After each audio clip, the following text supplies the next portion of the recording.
Hey everybody, how's it going? Thanks for joining us this afternoon. We're going to be doing a little bit of a news roundup stream, quite a bit in the last week or two, and wanted to go ahead and just get a chance to comment on all that. Wouldn't know one thing for a video, but always good to do one of these with some of the crew. So joining me today, we have American Ostrakon Hey, howdy, hey. and the Prudentialist. Happy to be here continuing my stream marathon. Yes, Prudentialist is on a never-ending quest to stream constantly, so he's been doing it like every day, and he's got a stream of his own right after we're done with this one. So whenever we're done, make sure that you're prepared to shuffle on over and check out the geopolitical situation with the Prudentialist. I don't think it's very good right now, is it? No, it's not. Yeah. Situation, spoiler. That's a safe bet. Not good. Oh, actually, let me retweet this out. I forgot to let everybody know we're getting started. There we go. All right, so we got a couple of things on the agenda this week. Thanks again, everybody who's joining us. We got a couple different things. I figure we start off with what was probably the most ridiculous thing media-wise, which was the transformation of the first year, I guess, anniversary, we're going to call it, after the events of 1/6. Kind of got turned into a bit of a progressive holy day, complete with the singing of new hymns, the worshiping of new idols, the airing of grievances. I think my favorite thing is someone called it progressive Festivus. So for those who don't know, obviously we had the events of the Capitol on 1/6 last year, and the Dems were pretty dead set on turning this into kind of a ritual that we're going to observe every year. And so I predicted, it was pretty easy prediction. I can't take a lot of credit. I think everyone knew this was coming, but that we were going to get a lot of media. We were going to get a lot of think pieces about the need to ensure our democracy's survival, and the terrible things that were visited upon the country, and how we all have to solemnly remember them. And sure enough, we didn't just get that media blitz, but we also got candlelit vigils by the Democrats, just all kinds of madness. Nancy Pelosi introduced, I think it was it Lin-Manuel Miranda is the guy from Hamilton. He had some kind of song or spoken word about the events. We had the ritual recounting of the day, different Democrats sharing their moments and their experiences, in a pretty naked effort to turn this into a circus, a new founding myth for kind of what their plans are going forward. Already the purging of the military, and the expansion of the surveillance state to get leveled at their political enemies. But I think my favorite moment was, it was inevitable. You knew it was going to come, but it was just nice to see, I guess, it finally happened. Kamala Harris gave a speech in which she compared, of course, the events of 1/6 to both 9/11 and Pearl Harbor. She went to all the places. But Ostrakon, what do you think of this spectacle for 1/6? Who's Kamala Harris? Is some sad lady who hangs out at the White House? Like, Yes. I'm not really sure who she is anymore. No, it's I would just say I find it humorous, considering that this is like a regular Wednesday afternoon protest in a lot of European capitals, where it's like, a couple thousand people get together, and they go and blame the government for one thing or another, and then they all go home. But it happens here in the United States, and it's the most incredible thing ever.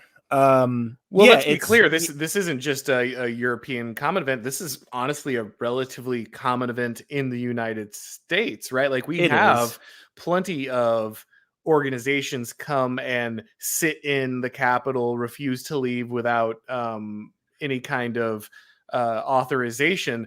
They're just left wing, so they're allowed to do that. So it's protected, Right? So it's it's become it's become part of the second foundation story of a new and better republic, right? It's just a really weak story. I mean, how many people were killed? One? And it was a Yeah, protester, an unarmed protester. an unarmed protester was killed during these demonstrations. It was really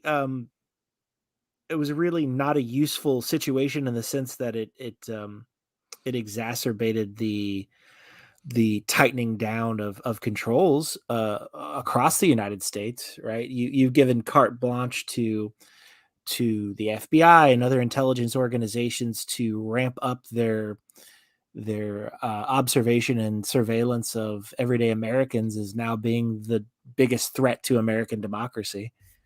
So, which is extremely insulting. But yeah, it served its purpose. The 6th of January was a very useful tool for the Democrats and the liberal social order to increase control over a relatively minor incident. I mean, that's all it was. It was just it was a nice way to justify further control. Yeah, it's one of those things where, a lot of people will say, well, they were going to do that stuff any day. They were going to do that stuff anyway. And yes, you need in a some ways- catalyst, though. Exactly. You got to have one event that people can identify in order to be able to justify it. Right. They're right in that this was the general direction that the regime was going to go no matter what. But there's no reason to hand them easy victories. And that's in many ways what 1/6 was. Like you said, that we can look at it and we can say, look, after, a year solid of these people not cracking down on BLM protests and Antifa protests, obviously it's absurd. There are actually dozens of people died in those protests, probably like billions of dollars of property damage over every city that was mangled in those. Basically almost no one actually suffered any kind of legal consequences for it. And the right thought that applied to them too. They thought, well, if it's kind of a free for all, then that applies to us too. But even the most mild version of what the left does on a regular basis, unfortunately, handed the narrative to the Biden administration and the wider kind of cathedral. It gave them the event they're looking for. Yes, it's ridiculous. Yes, it's insane that it's trumped up the way it is. But if you talk to a lot of average people, they will, with breathless, they'll say breathlessly, "Oh no, I can't believe that happened. Oh, it's a good thing they cracked down. No, it makes sense. That was a violation of the sacred, chambers or whatever." So it is a situation in which, as ridiculous as it is for those of us who are looking at it and comparing it to common events, for the audience to whom it is supposed to appeal, it serves the purpose. Yep, and it was enough justification in order to be able to further what they were already going to do anyway, as you said. What do you think, Prudentialist? I know we geopolitically, right? We saw a real storming of the Capitol in Kazakhstan, right? Simultaneously. Yeah, they got the real deal, and we got left with this. But I thought the most entertaining part of it all was the sudden rehabilitation of infamous war criminal Dick Cheney. Yeah. That Liz just brought into the chamber and was handshaking with Democrats, and it was just a eye-opening sort of experience for, I guess, anyone who's just watching this and being like, wow, their sworn boogeyman from like 20 years ago is now their best friend. But I think it's just a realization that you kind of have that concrete confirmation that you kind of know who your friends and your enemies are. But yeah, no, it's definitely being turned into a political holiday, a new day of infamy, so to speak. I talked about this earlier on my channel. I did a whole video on it called Holidays because it's a political holiday.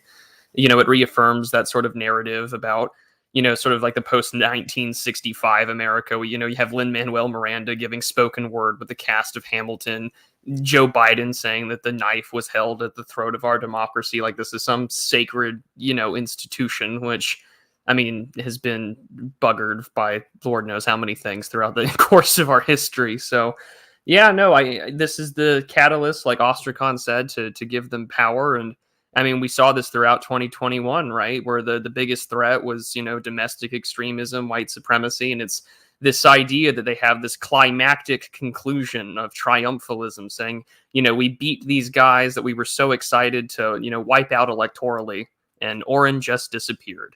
So Ostrakon, it's up to you and me now. It really is. Hi, I'm your host for this afternoon, American Ostrakon. Yep, we will be standing by, waiting for Auron to return, which is interesting. No, I agree with you, Prudentialist. It's pretty weak tea to begin with, especially compared to actual protests and riots in other countries. But it served its purpose.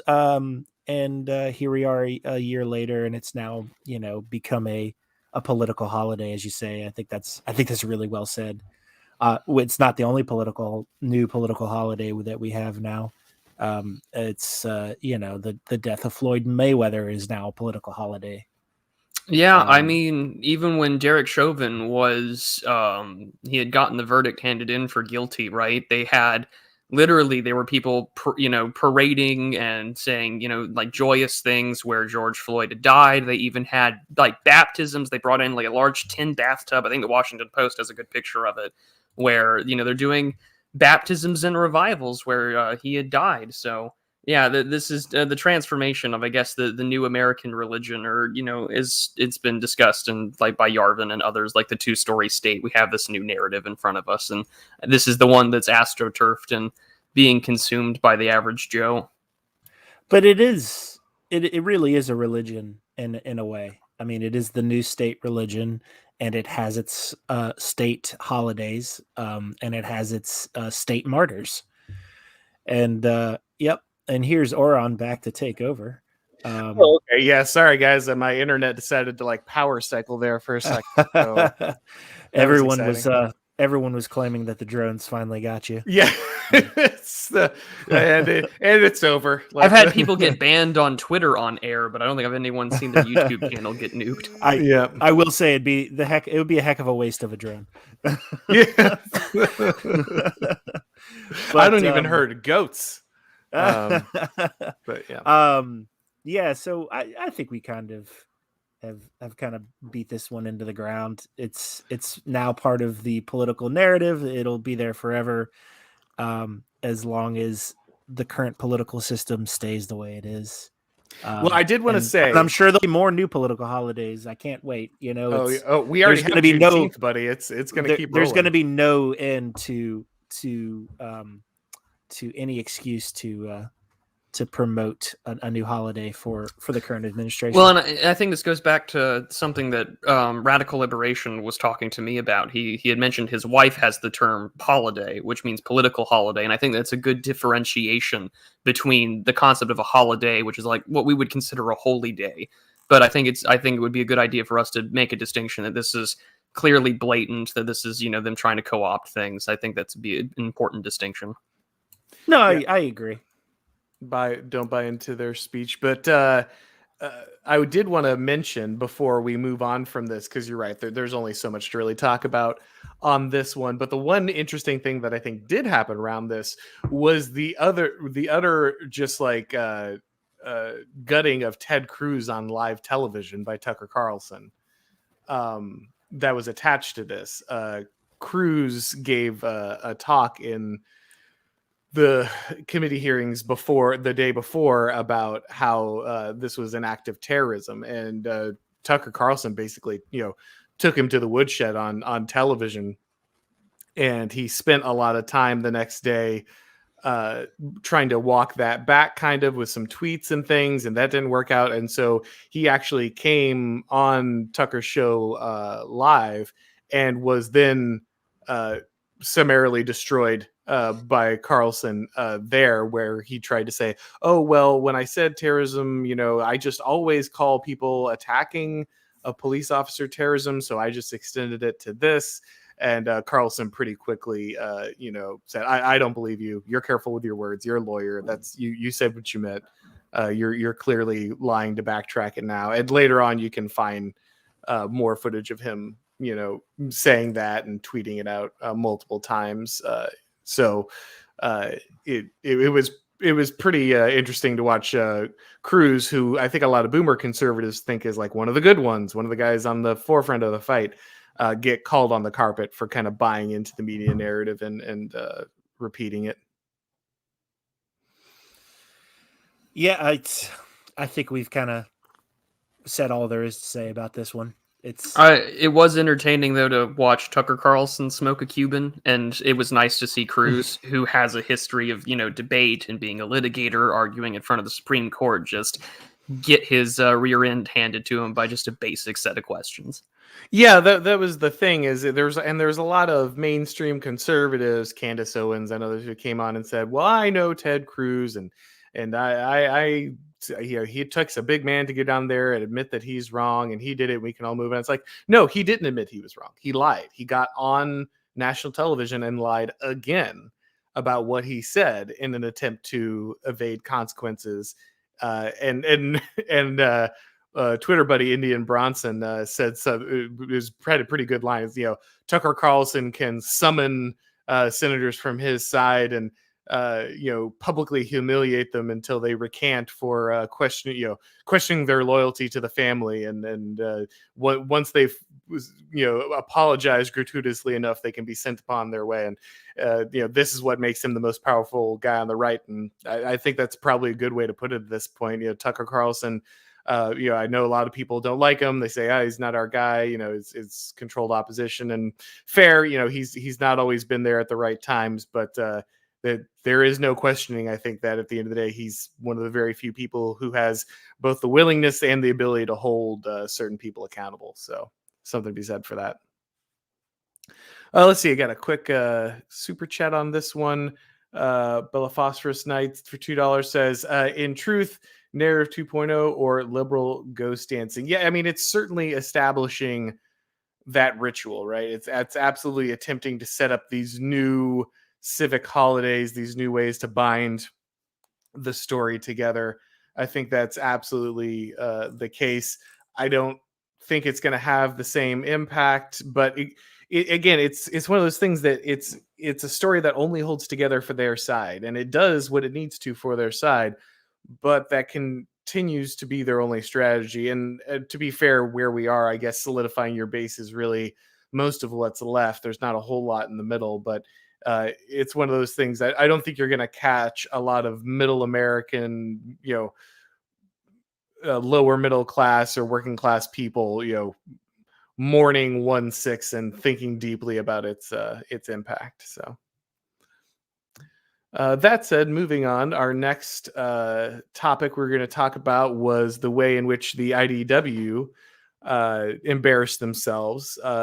So if you didn't catch it this week, this mostly took place on Twitter. So sorry if I'm recounting some stuff. If you're not on Twitter, you may not have saw, but it also made it onto the Substack of Barry Weiss and others. And so this week, Pedro Gonzalez, a guy who's been on my show and I've been on his, and we're friendly. He was doing his thing on Twitter, which often means going pretty hard in the paint on a lot of neoconservatives and the GOP donor class. And at some point, I forget exactly the context of why, but he got crossed up with one of the Rothschilds, was supporting something, and when he called out that person for supporting something ridiculous, he also insulted the person's physical features. This was then brought up the next day by Douglas Murray, of all people, on the Substack of Barry Weiss. And he wrote like a guest article on her Substack about how this was some kind of anti-Semitic attack. Like that was the nature of it, was because he had insulted the person's attractiveness. This was code. This was dangerous code for anti-Semitism. And so this person needed to be jettisoned. The right had to completely disown this. And this new dangerous streak had to be beaten back. And this backfired horribly. Like, they thought they had Pedro dead to rights. They were going to put this up in coming guy who's questioning a lot of kind of the Republican orthodoxy. They're going to put him in his place. And this was quite the catastrophe, I think, for Murray's credibility and many others. You had a lot of big names. It wasn't just, you know, a few people who might be on like the fringe right or something defending him. It was a lot of mainstream people. You saw, you know, main big professors, Patrick Deneen. You saw big YouTube stars. I think Lauren Chen was one of them. You saw a lot of people come out and just say this is ridiculous. I think Pedro is a good guy. I think what he writes is good, and this is just slander. It's baseless, and so I think this ended up falling apart on them pretty drastically. But it was interesting because it was one of the first times I've seen a kind of a hit job like this bounce off someone in the new right. Like it was very clear that this was a set of gatekeeping gatekeepers coming for someone who is outside of their portion of the right wing, and these kind of intellectual dark web guys got together and tried to take someone out at the knees, and with a charge that honestly very often sticks when there's no truth to it. And they got rebuffed pretty hard, and that's pretty encouraging because for those of us who are sitting well outside the conservative mainstream, it's nice to see slander fail. It's nice to see a hit job fail. It's nice to see the kind of a cynical, cheap, lazy swat at someone, which has worked so often in the past for these kind of establishment people. It's nice to see that kind of fall apart. But Prudentialist, were you watching any of this as it went down? Oh yeah, this was quite a fun thing to see on Twitter because for I think the first time I can remember since watching and paying attention to politics, the accusation of anti-Semitism not really stick on an intellectual figure.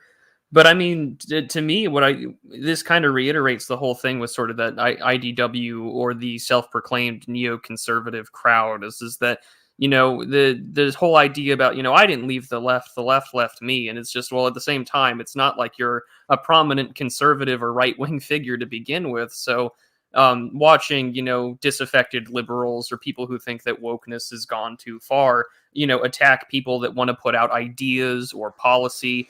All of this over a shit post. This was basically your normal, average, ordinary Twitter physiognomy quote tweet where you put the person's profile picture as the image when you quote tweet them just to insult their appearance.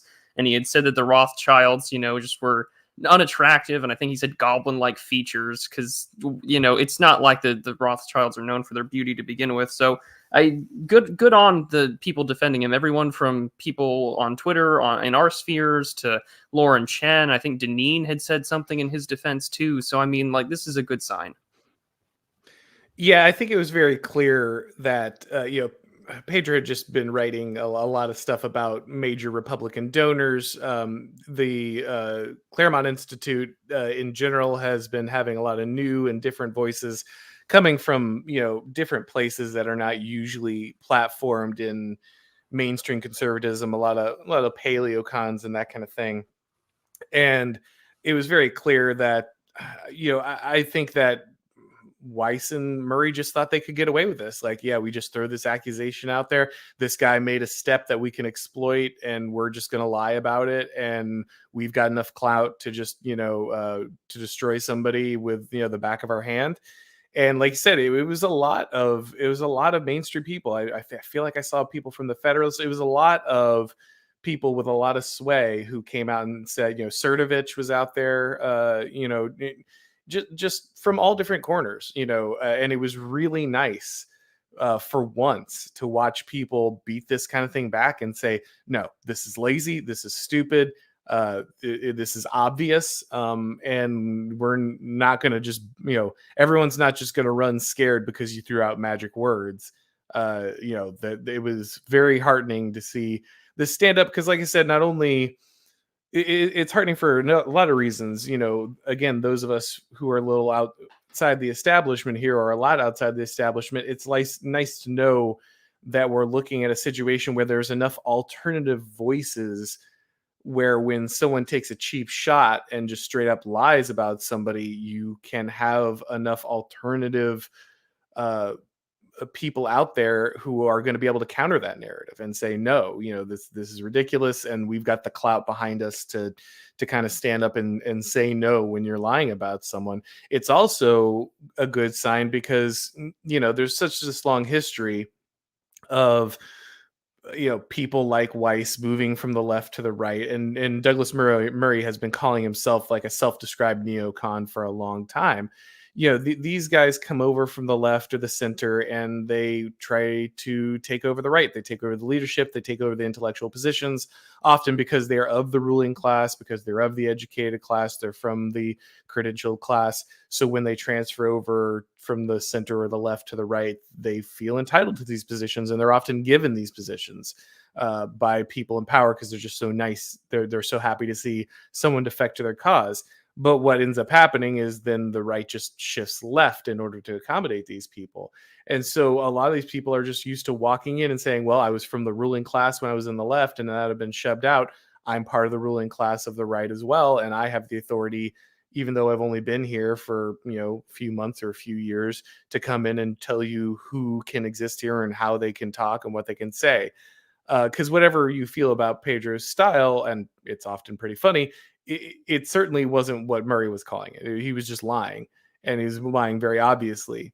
And so it was nice to see that can bounce off and that can be stood up against, because that means that you might be able to get more and more voices getting platformed without getting absolutely destroyed by just this kind of backhanded move. I don't know, Ostrakon, I don't know if you caught any of this, if you had any thoughts. No, I read through it. It was it was a what's the word I'm looking for? It was a lazy hit piece, and it didn't stick, and it's kind of nice to see that. But it's it's standard operating procedure. It's like, you call them anti-Semitic. That usually works, right? Yeah, I mean, it's politics. You gotta realize that you're gonna take those kind of attacks. So it's not surprising to see it. It was only a matter of time before someone from the more establishment sphere came that direction. Like I said, it was just nice to see the variety of people and the number of people with bigger platforms who are willing. Saying, yeah, they're basically willing to say is like, no, this is not factual. It's lazy. Yeah, we're not just going to fold under this. Yeah, it's it's a standard tool in the in the progressive book of attacks. That's for sure. That's the amazing thing is guys like Weiss and Murray have made their bones on talking about censorship, right? Like that's literally, like, along with immigration, that's pretty much all Murray has talked about is the crushing weight of censorship. This is supposed, if anything, this is the IDW cause, right? Is stopping the political correctness that's crushing the ability to have an intellectual discussion. And then, of course, what's the first thing they do as soon as they dislike someone who's coming into their sphere? They default right back to progressive tactics. They do exactly the thing they've been preaching against, exactly the thing that they've themselves in many cases been canceled for. They fall right back to that pattern because they're just showing their true colors. At the end of the day, these people are leftists. They don't really belong on the right. They don't really. They're only interested in kind of maintaining their own power and their own positions, and they that's all that. It's just incredibly cynical, and it was nice to see it fail here. But let's see. Pete Coring for $9.99. It's fair to say that the institutional left never really opposed the neocon agenda of the Bush-Cheney era, and we're really just annoyed that they weren't the ones running it. And who the targets were. Yeah, I think that is fair in a lot of ways, right? Well, and that's the beauty of the left being able to kind of run the factions the way they do, right? You have the far left who can go out there and call Bush and Cheney war criminals, and the media is willing to certainly court that. But then you have a lot of the left, a lot of the center left who get, actually hold the committee assignments and get things done in Congress and other parts of the bureaucracy. And they're more or less facilitating the whole time that their base is against it, but they're saying they have to do it for patriotic reasons, or, well, we've got to protect the troops if they're out there.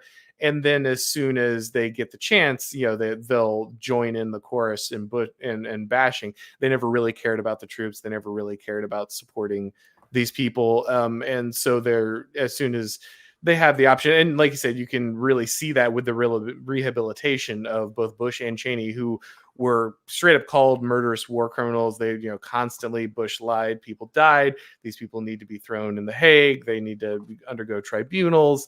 All that stuff was said by so many mainstream left-wingers. And now George Bush is just a cute old guy who paints pictures and hands Michelle Obama, hard candies at the baseball game. And Dick Cheney can, get a warm welcome on the floor of Congress, because, bygones are bygones, and now they're all on the same team, which is the establishment team. I mean, why wouldn't they be? It's served them well. Yeah, no, Like, it's they're in essence proconsuls at this point. So why wouldn't they be happy with the way things are? Nothing in their lives is being affected. They've got money. They have power. They have social status. So why wouldn't they enjoy their position at this point? It's all for show. Yep, absolutely. Well, and sorry, go ahead. Oh yeah, I mean, not to mention, they probably would like to be the ones in charge, because I mean, we went from intervention about like democracy and protecting American freedom to now our interventions are for human rights, girls' schools, and any LGBT issue of the day. Oh yeah, no, we're getting climate regime change. We're getting rainbow regime change now. It's the need to invade countries is still there. It's the logic is for the new religion, not the old. It's just when you're 80 or 90 years old and you've got like 10 years left, like why would you care anymore? I mean, it's very much, I guess, like a boomer mentality. It's like, well, everything's screwed up, but it ain't my problem. Yep. Next generation. Yeah, that is the most boomer of mentalities, right? Like, it's just like I would probably be like them, to be perfectly honest, if I were in their position. It's like, wow, this is really screwed up and I don't believe in any of it, but I can't change it. And I'm just going to sit back and be a yes man. Well, like, why wouldn't you at that point? You're almost dead anyway. Yeah. Peter Coring here for $5 says the Barry Weiss smear was particularly bold. She was kicked out of the left about 5 minutes ago and is already on her ideological purge of the right. Yeah, and this is far from the first time we've seen this, right? There's very many cases where you get, again, this was what the original neocons did, right? They moved in and they cleared out the Birch Society and so many others. They've been hunting down paleocons basically to extinction since they moved into the movement. And Weiss felt justifiably like I think she had the same power, right? She came from the ruling class. She transferred over just like many other neocons. And why wouldn't she have the ability to smear someone like this? We saw this. I don't know if you guys remember that blue-haired knitting woman who like showed up on all the conservative stuff because she stood up to social justice in her knitting circle. And then, 6 months after having a conservative office or audience, started going after people on the right. This is pretty constant. You see this with members of what's Charlie Kirk's Turning Point, right? There's Turning Point people who were left wing until 2-3 years ago. They get brought over and all of a sudden they're defining the right wing. So this is nothing new. This is a process is old. This is why Cthulhu swims left, because there's always power and safety in your institution becoming just a little more left wing, right? Just a little more left wing. And it's always more advantageous to take on the managers and the ruling class elites who move over from the left to the right into your organization. They bring money, they bring logistics, donors, connections. So why not listen to them? Why not appeal to their interests and just slowly but surely everything moves left. So like I said, that's why it was nice to see this step out. A lot of people step out and stop this because it was really two people who had no business taking just a baseless swipe at Pedro, and they got what was coming to him, which was pretty nice to see. Someone asked real quick about Jack Murphy. I don't want to get into the whole Jack Murphy thing because I just don't care. If you fell for Jack Murphy, then I'm sorry. But is he still going to be part of the Claremont Institute? That's a good question. Actually, that's a really good question for the Claremont Institute. And something they might want to clarify, because I like a lot of what they're doing, but Jack Murphy's a bit of a poison pill for them. So it's a good question. Let's see. I just Googled him and it said veteran turned journalist, and I'm like, and I'm done. Yeah.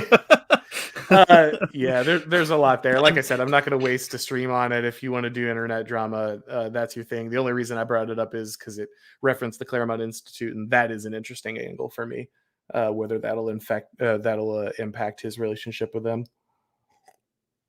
So I watches The Watchmen. I like that name. Well done. For $5. I have to wonder if so many right wingers would defend Pedro if he was just some white guy getting called on anti-Semitism. I mean, that's a fair question.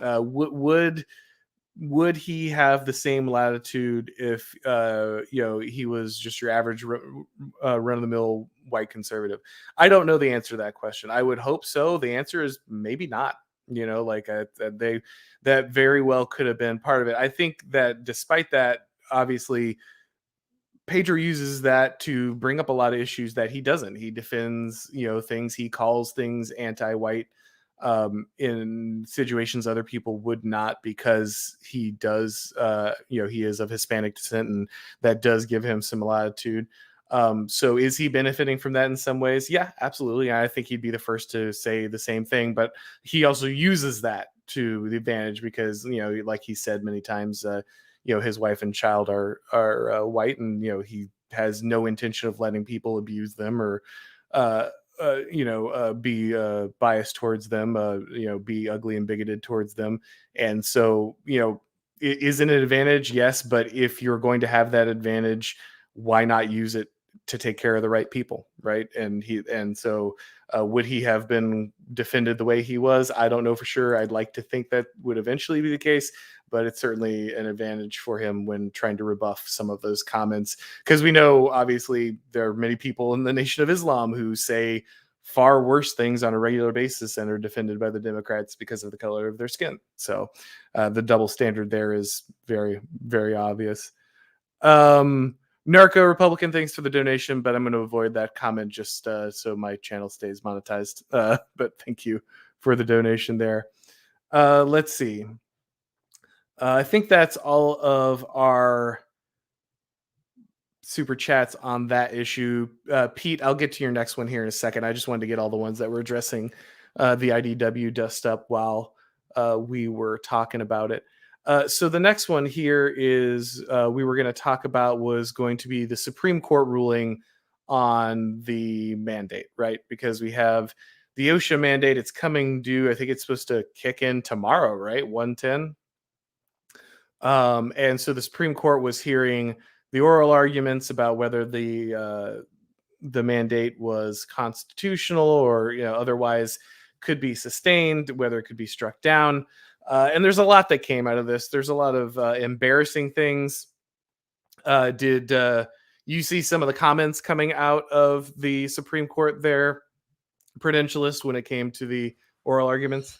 Yeah, I was listening to a little bit of it. I'm glad that at least there's audio recordings because you can hear some of the most inane, ridiculous things coming out of one of the most powerful offices of the land because they can legislate by the bench. And listening to Kagan, but most importantly, I think the biggest person who made themselves look like a fool was, Sotomayor talking about cases that don't exist, talking about the number of people that have the virus and who are hospitalized, referring to 100,000 children in intensive care and or on ventilators. Yeah. And then she had said that how come, I think the best line that came out of her was, and this is the scary thing, right? Because this person clearly has sway, was that she had said something along the lines of, OSHA has the ability to like regulate machines or things that can like prevent the spread of a virus, why can't we like treat people like a machine and police them that way?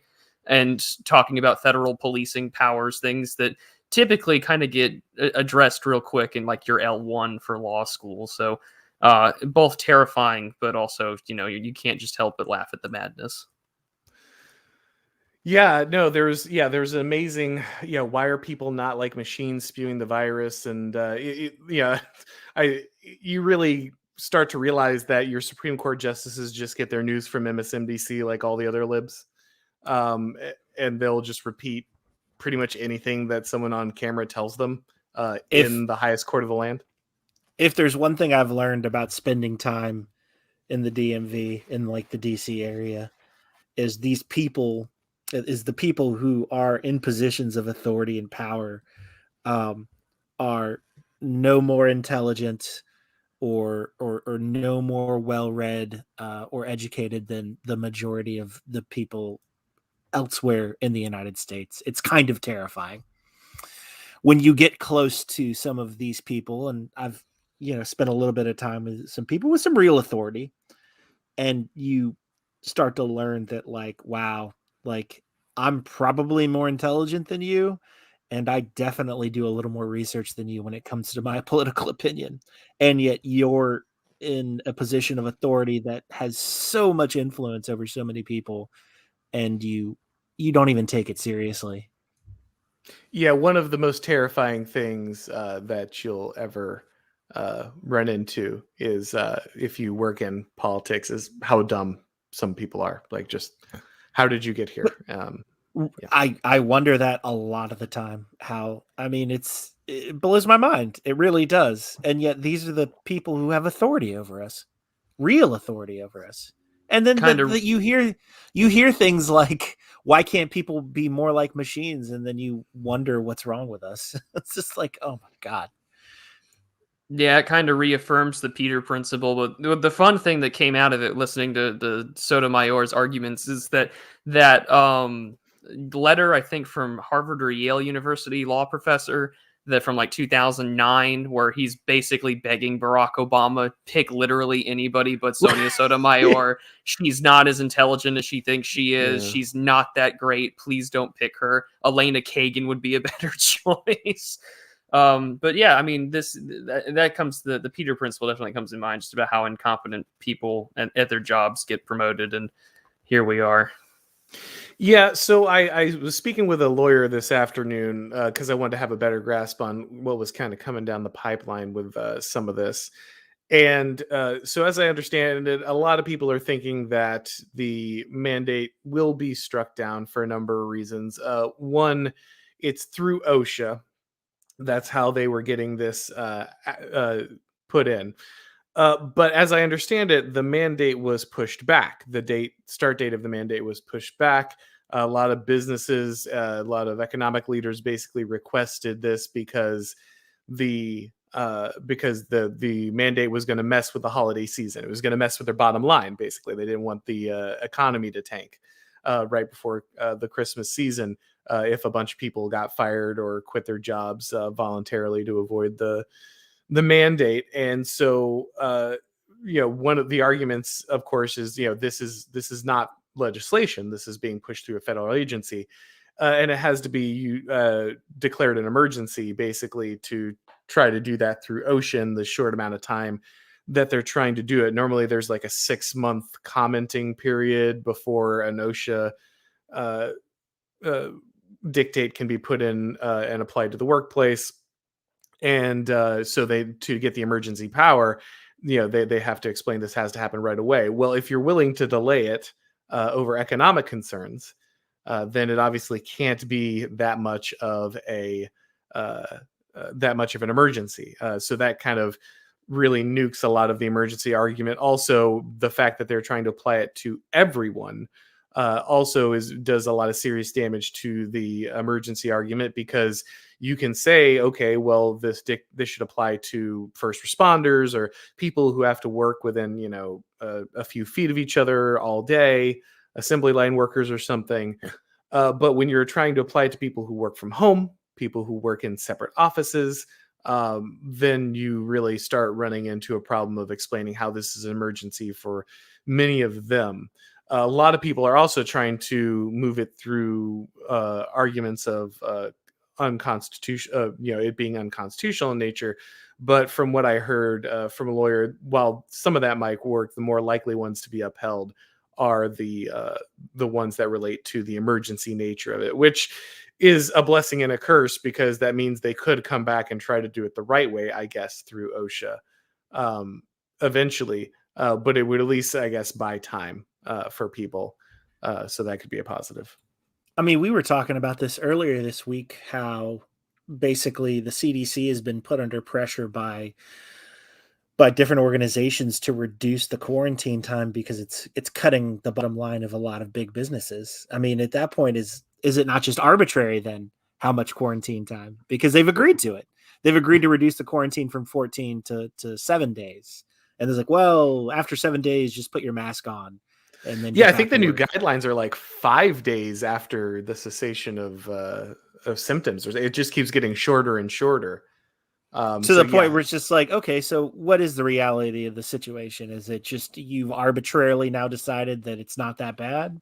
And so therefore, after 5 days, well, man, it's really crushing the economy right now. So let's just get everyone back to work and hope it, works out. And nobody notices that we just started changing guidelines. And this is on top of the fact, right, that they had that jobs report come out where, what was it, last month, some 4.5 million people just decided to quit or leave their jobs. Yeah, and I think the created jobs was at least 100,000 or a couple 100,000 short. It was at least 100,000. It might have been as many as 200,000 short. So yeah, not only do you have a massive removal of people voluntarily from the workforce, but you have very few adding.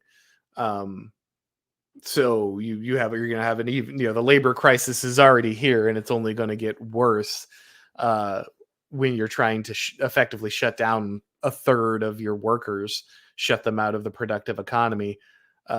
So yeah, you really start seeing the arbitrary nature of a lot of this stuff as the bottom line starts showing up. When Amazon and Walmart can no longer expect to just reap the rewards of locking everyone in their homes, all of a sudden it turns out that it may not have been as serious. And we're actually seeing this in a number. It's weird. And this is why I maintain a lot of people have walked away from the cathedral model, and I understand why, but I'm hold on to it. And here's why. You see the narratives competing for each other right now.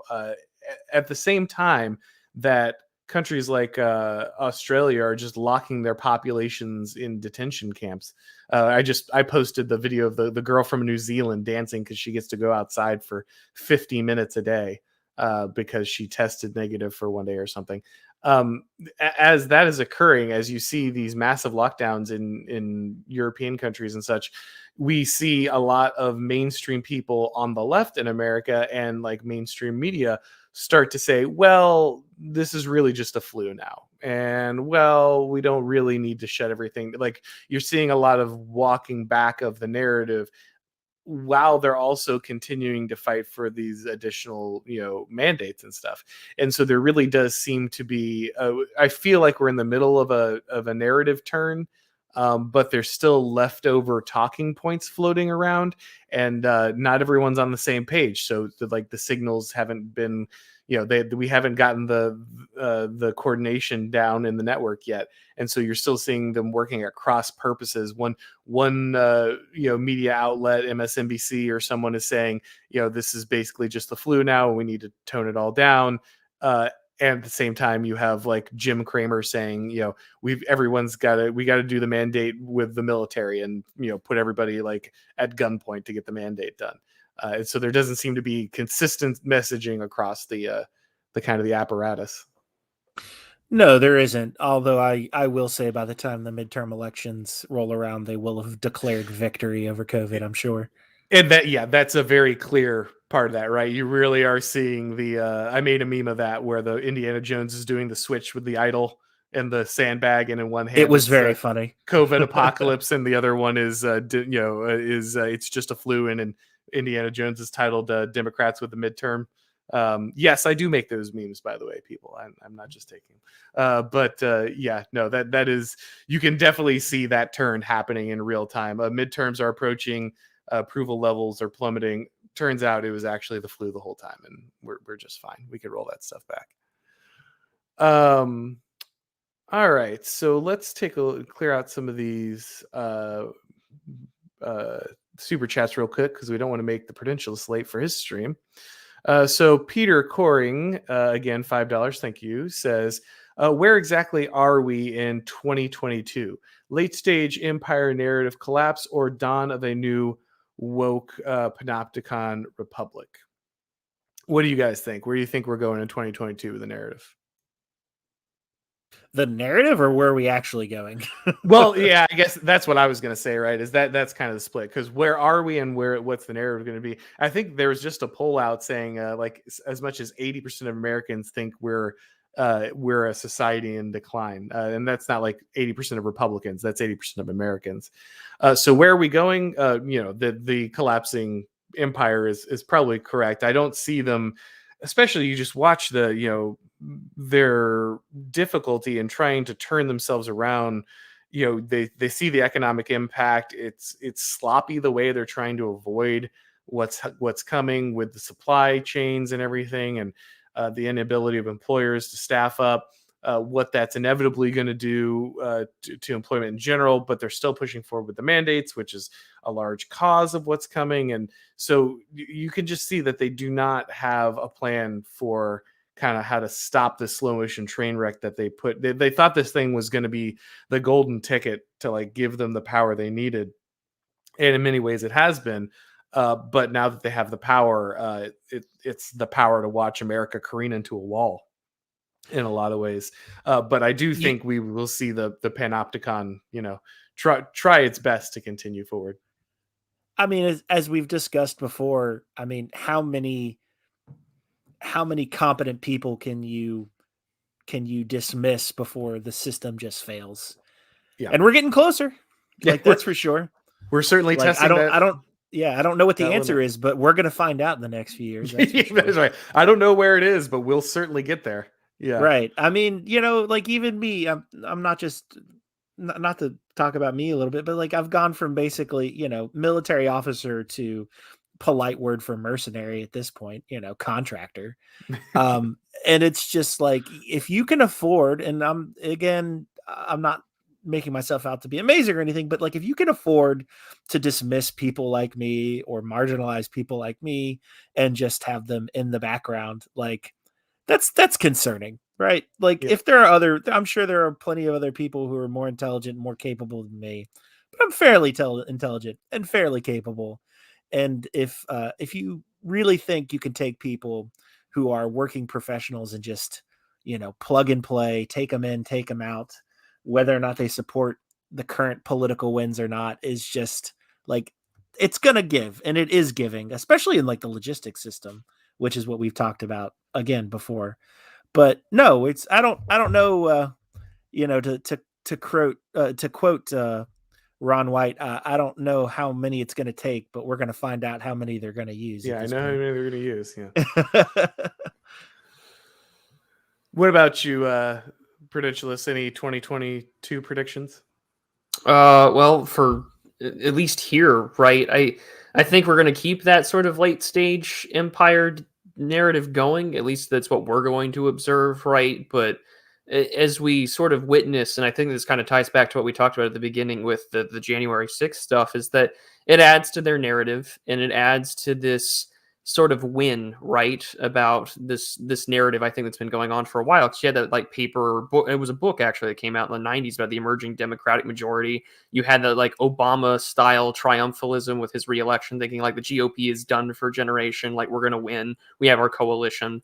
And now that they've kind of put themselves in power and they investigate the right, and they're kicking people out that are competent, whether it's over, mandates or their own political correctness, that they're going to enter this woke panopticon, and it will be their empire, and they will intervene in other countries for gay rights and for, regime change or for migrant, issues and relocation. So I think you're going to get a late stage empire that's going to get a a nice fresh coat of rainbow colored paint. And yeah, I think that quote from Ron White is perfect. Having a chance to see him live, it's one of my favorite bits from him.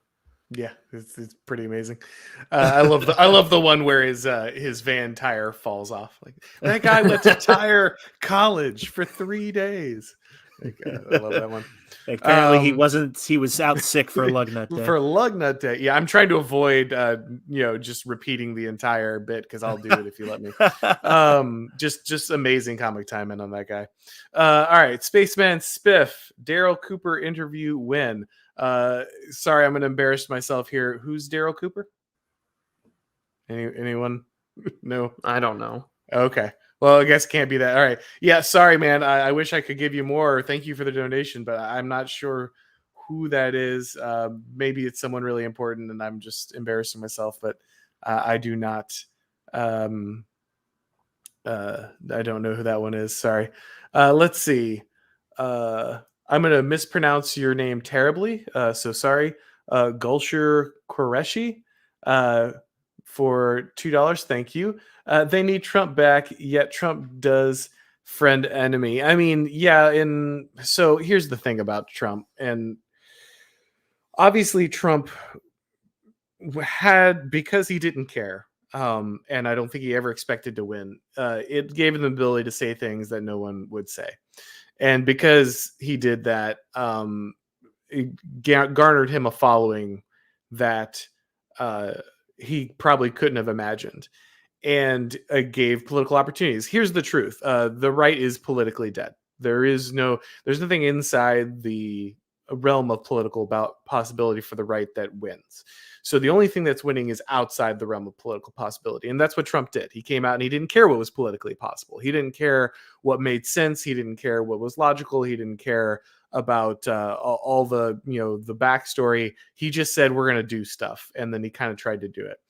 That has the upside of energizing people. That has the upside of him exposing a lot of people who were, they're just containment for the right. They were just managed opposition. That had the upside of shocking the media and having them expose themselves. It exposed a lot of people to, I think, the cathedral in general, especially with the last election. And so for all of those things, I think Trump deserves credit. Obviously, once he's in office, Trump mainly staffs himself up with all of the people he was supposed to be fighting against, especially when the original crew kind of gets pushed out for a lot of DC swamp people. He doesn't know how to get things done politically. That's the upside and the downside, right, of not caring about political concerns, is that in some cases he doesn't care what's politically possible, but in many cases not caring what's politically possible means he doesn't put competent people in places. He also faced the problem of the only competent people being the people who were going to work against him. So the only people who he could put in those positions in many cases were people who were not going to get the job done because they had other agendas. So in some ways, Trump is the master of the friend enemy distinction. He takes the people who are going to win him something and he discards the people who are going to lose, and he smashes it against the wall. In other ways, he routinely adopts the storylines of his opposition. I mean, you just have to look at his willingness to free hardened criminals, and other things where he buys into celebrity causes or other people, thinking it's going to win him some portion of the electorate that it's not, thinking that's going to secure something for him that it doesn't. Could Trump come back and rally again? It's possible, but I think Trump had his moment. I think if he was going to ride that wave, he would have. But he is in many ways the only guy left standing who still has that kind of power. So we'll have to see. He's not the prince who was promised. Yeah. I mean, that's the thing, is he had the movement. People were desperate, and they jumped on the bandwagon because they would have taken anyone. And I still, there are literally houses in my area where like there's 10 or more decorations around their house declaring like that it's not their fault. They voted for Trump. Biden's a disaster. We need Trump back. Like still at this point. So the base is still out there in many ways for him. But I don't know if he has what it takes to pull it together. And that's a serious lack of ability on his part that he would need to fix if he was going to do anything. What effect will inflation have on politics in 2022? That's a great question. I mean, it's going to be pretty serious for a lot of people who want to vote their wallet. I guess the bigger question is, will the changes in the way they vote matter? I don't know. Anybody want to weigh on inflation in 2022? It's it's they're gonna try and spin it as a positive in some way. I mean, Yeah, you've already seen this. I've already seen these articles and about that's a how good it's thing. bad. Like, Oh, it's that's my yeah. favorite, and that's a good Yeah, thing. all your Like, debt's going to go away. You know, it's going to be so much easier to pay off all your debt with inflation dollars, which is a great way of saying rich people with lots of debt will have an easy time paying it off. But that's, you know, that's it. they try to spin it that way, like, oh yeah, you're going to be able to, you know, it's bad for the rich. It's good, you know, it's good for you. But I don't know how long people are going to buy that. You know, when your milk hits $6 a gallon. I don't know how long they're going to care about the ability to pay off their student loans if they have them. But Yeah, I mean, money printer go burr aside, the fact that this is just going to affect the middle and lower income bracket of the United States. I mean, there's already showing how inflation and the ongoing supply chain crisis has made the issue of like used cars, their prices have been higher more now than ever. yeah, And I mean, even buying groceries. Like, I ordered from Walmart the other day, and mistakenly I did the pickup order thing, and I got dropped with like quite a few pounds of ground beef that I did not order. And then I just looked it up on the Walmart website because my card didn't get charged for it. And I'm like, I just got about $65 worth of meat, and I feel bad for the poor guy that paid for it and didn't get it, but I'm not going to complain. Yeah. But that's how it is. And I think what we're also seeing, right, is that they'll shift it to talk about like the climate. Like, you don't need to worry about cars being expensive. Like, well, here's public transportation. We'll build back better. We'll have our electric Ford F-150 that I have no idea who that's for besides Austinites and IPA enjoyers. Hey, yeah, this greatly benefits all of the agenda of the left, right? Because it, you know, oh, well, if you can't afford cars, I mean, my used car has gone up in value about $4,000 since I bought it a couple years ago. And then that's just insane. Like you don't, you know, we'll just do public transportation, and, you know, well, you can't afford houses now because inflation has put everything into the stratosphere. Well, no problem. I mean, you know, we'll just, you know, shove everyone into the cube. You know, we'll just, destroy, you know, remove density regulations and pack everybody into apartment buildings that reach the sky, and, you know, then we'll solve that problem. Unfortunately, it does feed into pretty much everything they want to do. Reduce carbon emissions, eat less meat, you know, eat the bugs. It really is a eat the bugs, live in the pod moment for them, and they're just hoping you'll be happy about it. Right, but they're not eating the bugs and living in a pod. Of course they're not. off, you know, in Martha's Vineyard having parties, and they're all unmasked. I mean, they can hedge themselves in real assets that are just going to, you know, keep always retain their value. Exactly.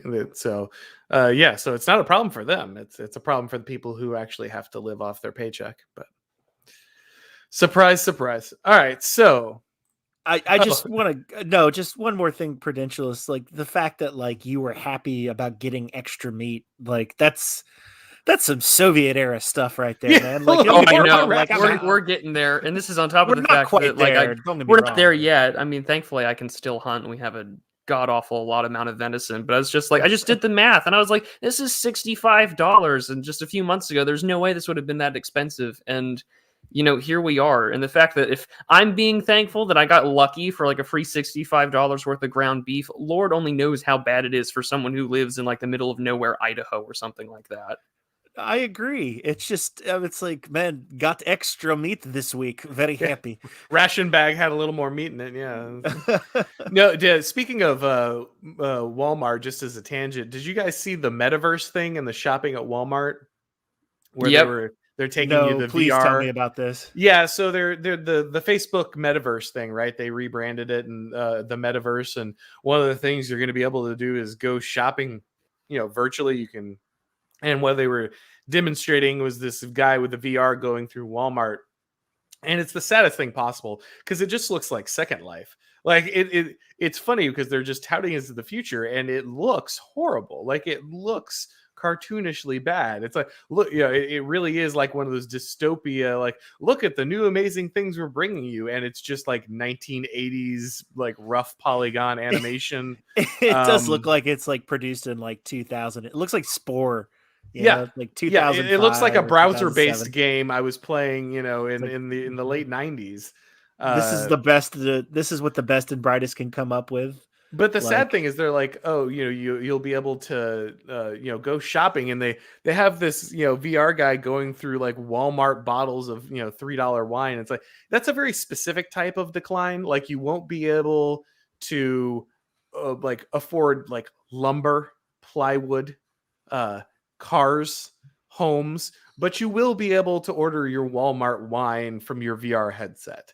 And your phone will be cheaper and your TV will be cheaper. Exactly. Yeah. So everything that doesn't matter to a happy life will be more affordable.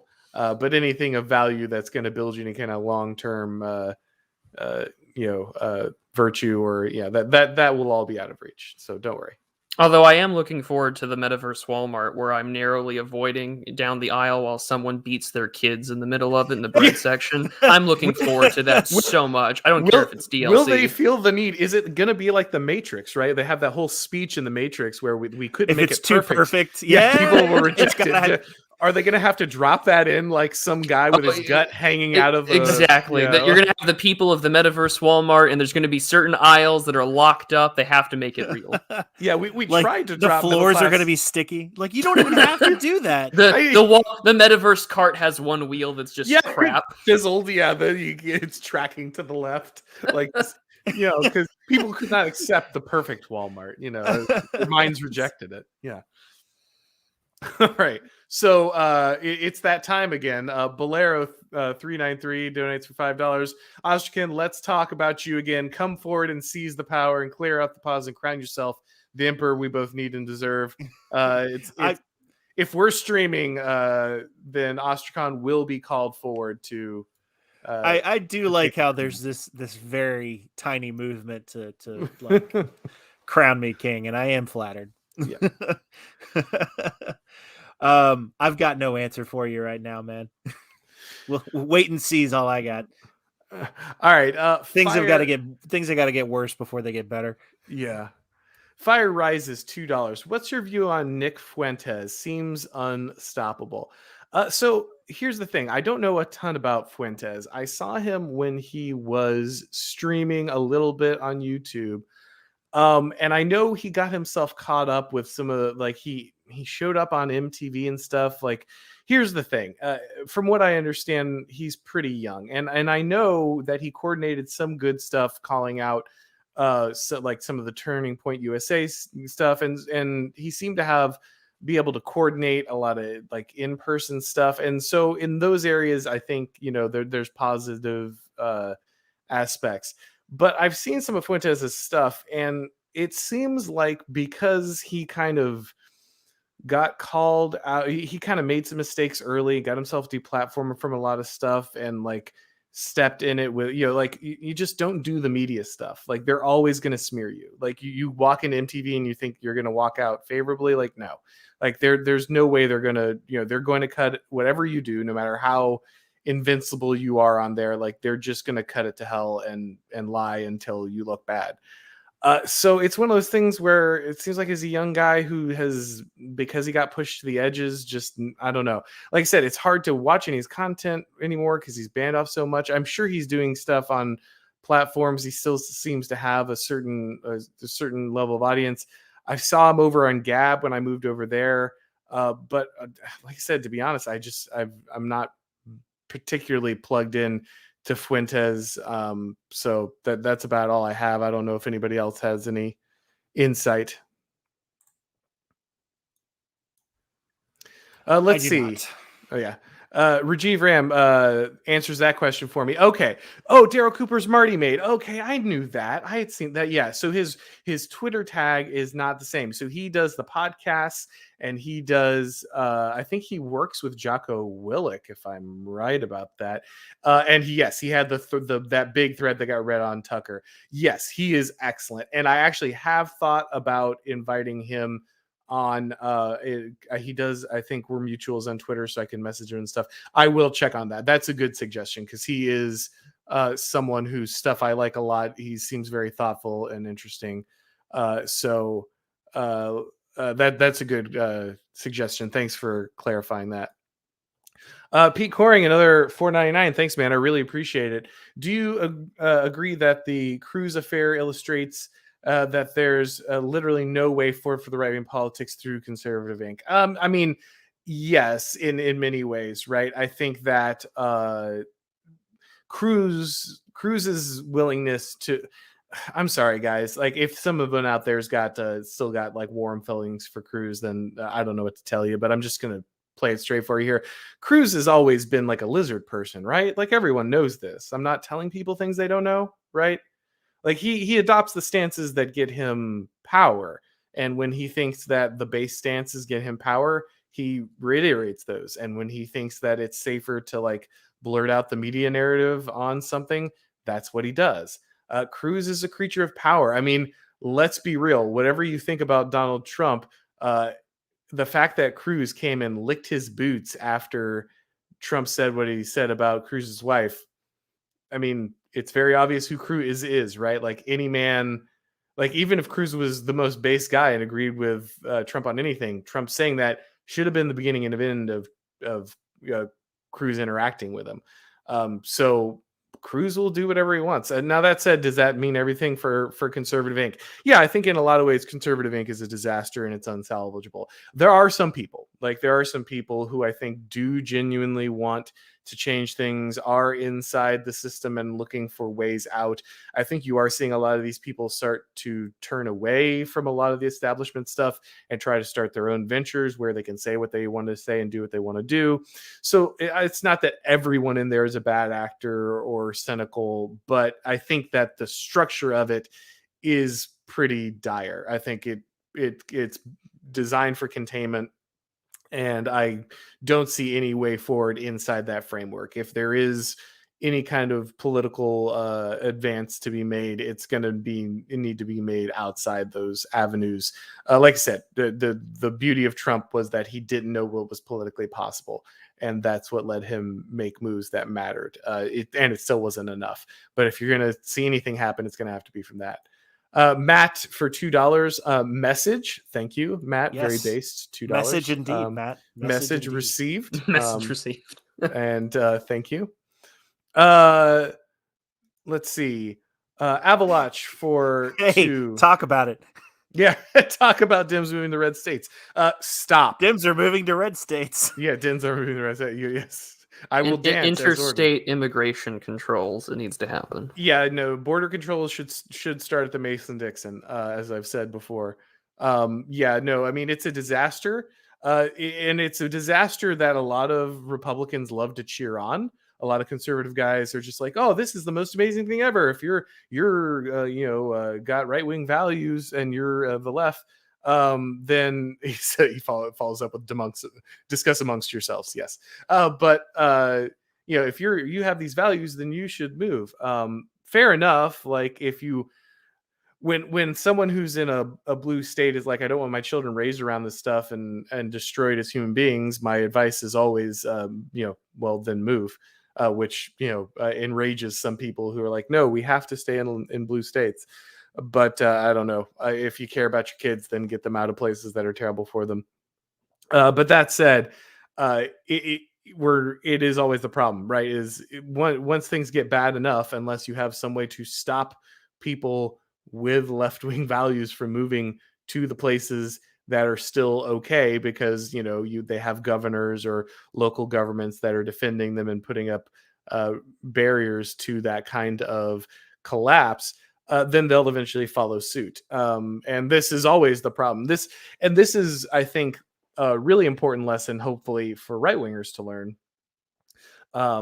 is that there is no escaping this at the end of the day. And I know that kind of counteracts what I just said with move to right-wing states if you want your kids to get out of it. But in the case with your kids, like, you only have so much time for them to be formative. So if you don't want your kids stuck in a school that's teaching them to hate themselves and you, then you have to do that in a certain amount of time. Like, you don't have an infinite amount of time to rescue them from that situation.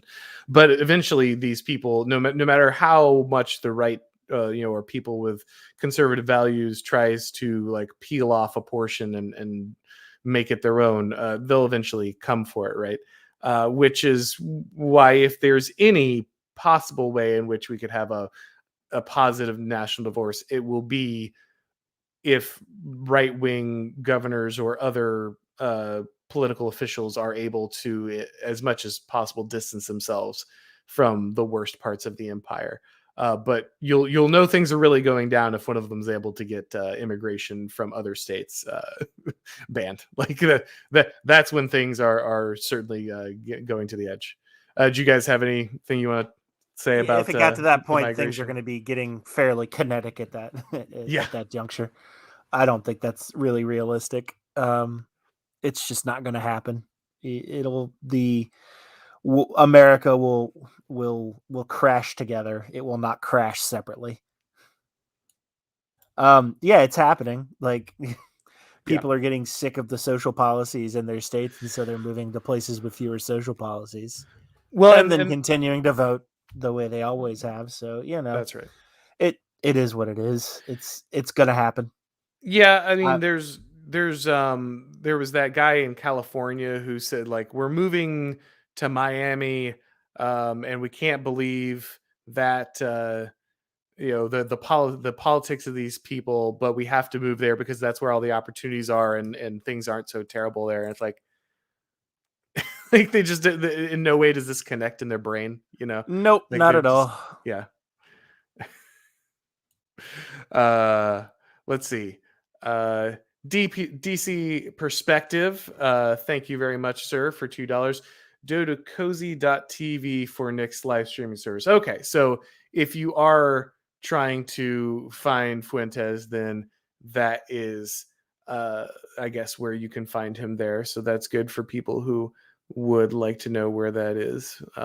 You can check that out. But yeah, like I said, I had heard he was somewhere on his own platform, and in a lot of cases, that's going to be, what it's going to be for a lot of people. They're going to run to their own platforms, but the problem is that removes you from the public square, so you tend to only be followed by your most diehard fans, which is good. Like, your fans should be able to follow you, but it takes you out of the wider discussion, and of course, the people who run the tech sites know that. So, let's see.